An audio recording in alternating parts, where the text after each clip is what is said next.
This pose we're going to do is called Supta Baddha Konasana. Supta means reclining, Baddha Konasana, butterfly position, which is the orientation of the knees, legs, knees bent, knees out to the side. So it's nice to have a lift underneath the upper back. You can do it without it, but you get more opening. And it's also really a focus on the pelvic area.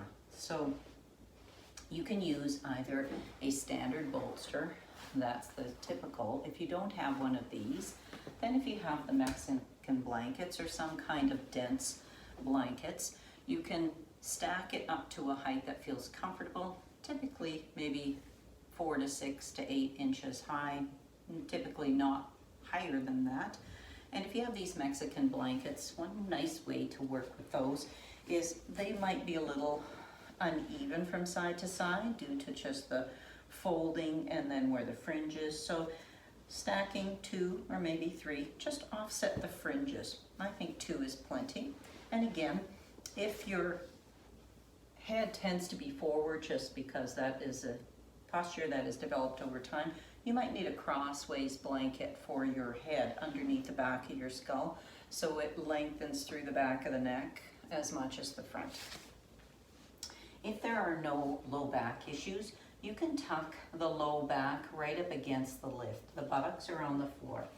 If you can relax more deeply, that's the key.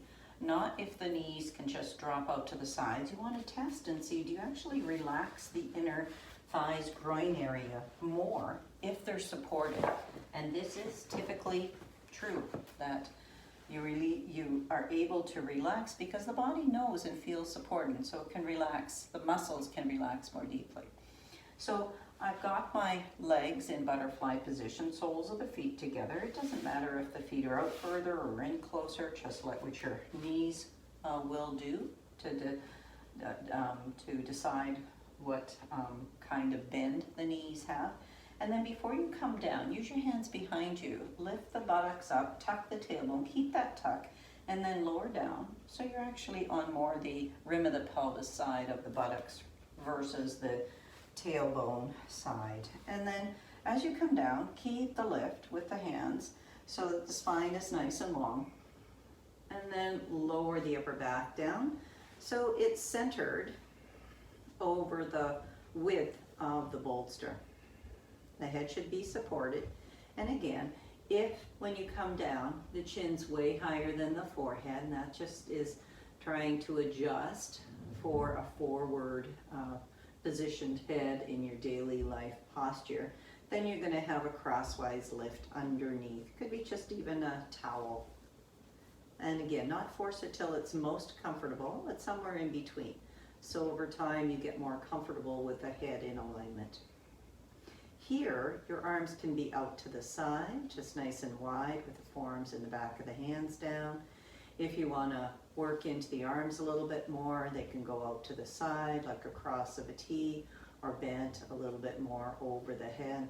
But make sure the back of the forearms and the back of the hands are definitely ground connected, relaxed on the ground. And if that isn't happening very well, then support them on some blocks as well, or blankets. Close your eyes. Inhale deeply and smoothly through the nostrils, bringing the breath into the whole of the pelvic bowl. And as you exhale, slowly, smoothly, relax into the groin, the hip joints, release the knees out, and just soften completely to the earth. Bringing your breath and awareness into the whole of the pelvic bowl. Relaxing the whole of the pelvis, inner organs. This pose helps to nourish the reproductive organs, the bladder, urinary system, circulation in the pelvic bowl, sacrum area, hip joints.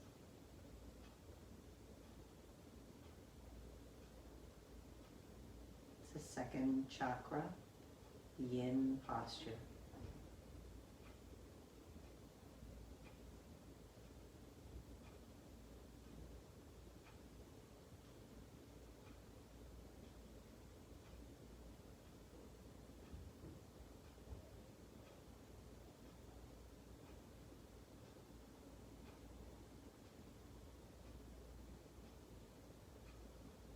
Start to move your awareness through the long, soft breaths. Scanning now up more up through the torso, shoulders, arms, and hands. Relaxing on the out-breath. Letting go subtle areas that you contract or rigid or have tension.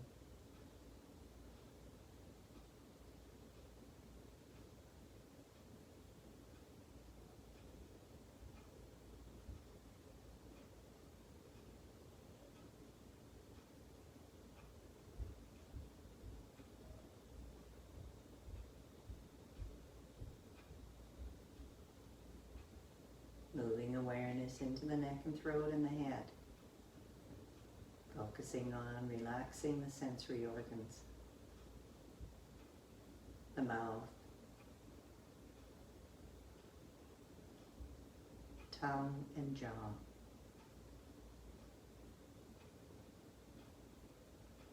The outer ears.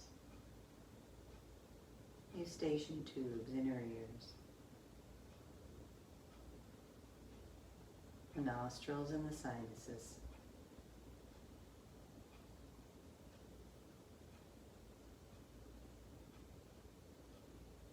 The eyes. The eye sockets and behind the brow.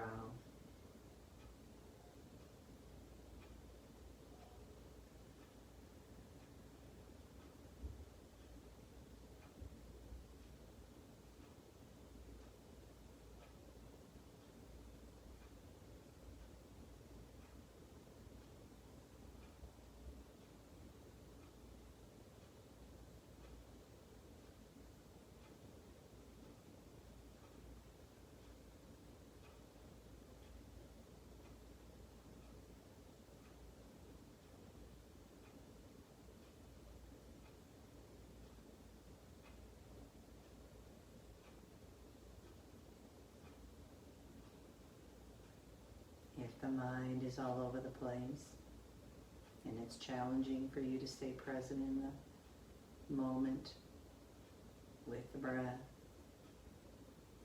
continue the long, deep breath, smoothing them out, increasing the volume, the length, and keep your mind engaged with that process by counting the breath in 1,000ths inwardly, like this. As you inhale, 1001, 1002, 1003, 1004, however long you can bring the breath in for, and then at least the same length on the out breath, if not longer.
Reclining butterfly pose.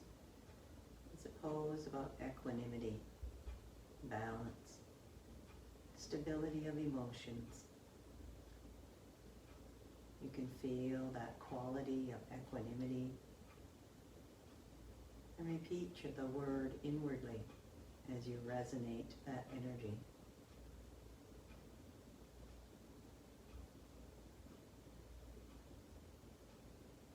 An equal regard to all things.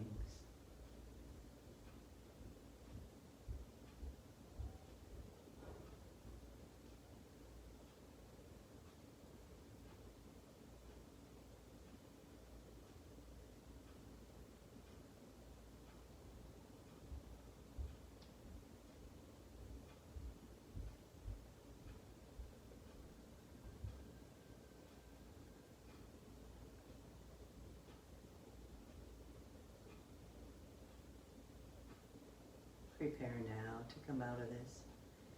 You can always stay longer if you like. Simply pause the video. But if you're going to come out now, start by pulling the knees up towards each other. Bring the legs in parallel planes, hip distance apart. Bring some movements through the hands, elbows, and shoulders. And then roll over on one side off your lift. Move the lift out of the way. And then come back onto your back body in constructive rest position. Tune in and feel the subtle sensations. Notice where they're most active, equilibrating in your own body.